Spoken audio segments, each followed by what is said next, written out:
Εκεί ο ύπνος, έχει όνειρο. Άκου να δεις και πεθάνει λέει ο καραβιλιέρος και του είχε φουσκώσει η Αντωνία το στομάχι με οξυγόνο. Τι όνειρα πρέπει. Τώρα εδώ τι θα πούμε στην Αντωνία για αυτό το σκρίνιο εδώ πέρα. Θα βάλουμε τα σακιά κάτω από το κρεβάτι και βλέπει γνώμη στην τουλάπα. Απλά. Πρόξ τα καλά μέσα όμως να μην φαίνονται. Γεράς πρόξα.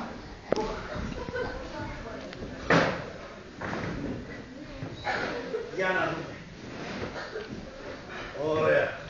Πρόξε μέσα. Βγει τον καραμπινίρο που είναι κλώδης.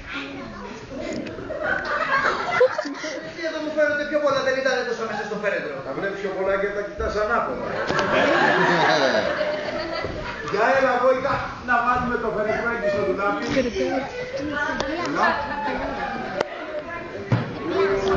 Περίμενε. Θα πέσει όλοι κάτω. Θα τον βάλουμε μέσα. Δεν θα τον γίνει. Δεν παίρνει. Τα παλιά τα παλωμένα να τα πετάς. Τι παίρνει τουλάπα, δεν χωράει. Ένα ρε, κρίμα είναι να πετάς πραγματικά αμαρτία. Εσύ μου φάνηκε πως μέσα στην τουλάπα ήταν ο Δεκανέας, ρε. Σιγά μην ήταν και 29, ρε. Καλό.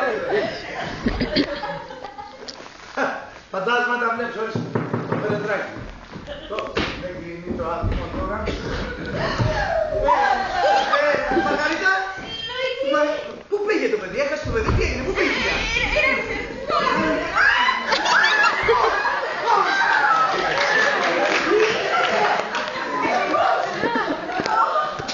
Αντωνία, στο μετακομίσανε. Στο μετακομίσανε. Και αρκετά παιδί μου το κάνανε ή όχι. Το κάνανε. Δεν ξέρετε σου ότι αυτή είναι καρδιά να το βάζω το παιδί. Σου κάνανε και σαρική τομή. Δεν μου κάνανε αλλά μικρή. Πώς μικρή δηλαδή. Όσο χρειαζόταν δηλαδή. Σου κάνανε και εσένα και σαρική τομή. Ναι, όχι εμένα. Δηλαδή εμένα, Αντωνία, εμένα μου κάνανε και σαρική τομή. Ότι τι ρωτάς αυτήν, αν εσύ δεν ξέρεις. Πού να ξέρει το πουλάκι μου. Αφού το κοιμήσανε. Γιατί εσένα την κάνανε ξυπνιά. Αγιάννη το λεπτό. Τι ανάκριση να την μας κάνετε, Αλλάξτε με λόγο να ρωτήσεις τι κάνω. Και αν ζούμε ή αν πεθαίνουμε. Σηκωθήκαμε και πήγαμε από το νοσοκομείο και ήρθαμε εδώ για να μην σας ανησυχήσουμε. Ναι, να μην σας ανησυχήσουμε γιατί εδώ μεταξύ προσφέρθηκε και μια νοσοκόμα να το κάνει. Αλλά η Αντωνία είπε όχι, η Μαργαρίτα είναι φίλη μου και θα το κάνω εγώ. Και έτσι έγινε η μεγάλη τεχνική. Αντωνία, αγάπη μου, αυτό ήταν μια πράξη αλληλεγγύης. Ναι, Αντωνία, είσαι πολύ καλή γυναίκα και σε ευχαριστώ για ό,τι έκανες. Δηλαδή τώρα αυτό εκείνη το παιδί μου, ο γιος μου. Μπορώ να αγγίξω. Όχι! Α, κράτα μου. Λιποθυμάω! Δεν έπρεπε. Δεν έπρεπε να πεις πολύ στιγμή. Κάτι κι άλλο. Δεν τα πονάς, δεν τα πονάς. Αντωνία, κροτσάει ή μου φαίνεται. Αντωνία, άσε με να αγγίξω λίγο. Όχι! Κάτω! Κάτω τα ξέρα σου, δεν θα πιάσω. Κάτω τα ξεχάσει. Ναι, τώρα κατά μία έννοια όλοι είμαστε στενοί συγγενείς.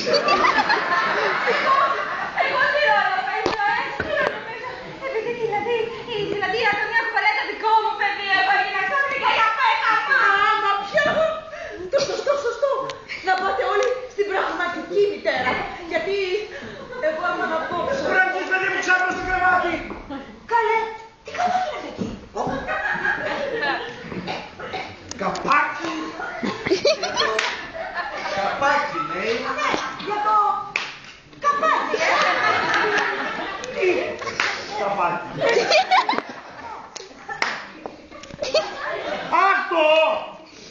Αυτό δεν είναι καπάκι. Κούνια, για τα μωρά πια. Ναι, γιατί μου είπε ο Γιωβάνι ότι θα έχει μια κιλάρα ανάγκη σχετικά. Και είναι κούνια για τα μωρά. Επιτρέπετε μία Ένα πατέρα του ξέρεις. Χαίρομαι πολύ. Τελικά δεν κρύβεις. Ο πατέρας σου μοιάζει με τον νεκροτάφια. Θα έχει λίγο χαμένα. Δεν θα έχω καθόλου χαμένα, ορίστε με. Πώς είσαι Αντωνία μου, μια χαρά σε κλαις. Πατέρα που δεν τα έχεις χαμένα από εκείνη, Αντωνία. Εγώ το πάμε να είσαι πολύ, δεν στο κρεβατή σε άρρωστη. Πατέρα θα γίνεις παππούς. Περιμένει παιδί. Και πού πήγε το παιδί.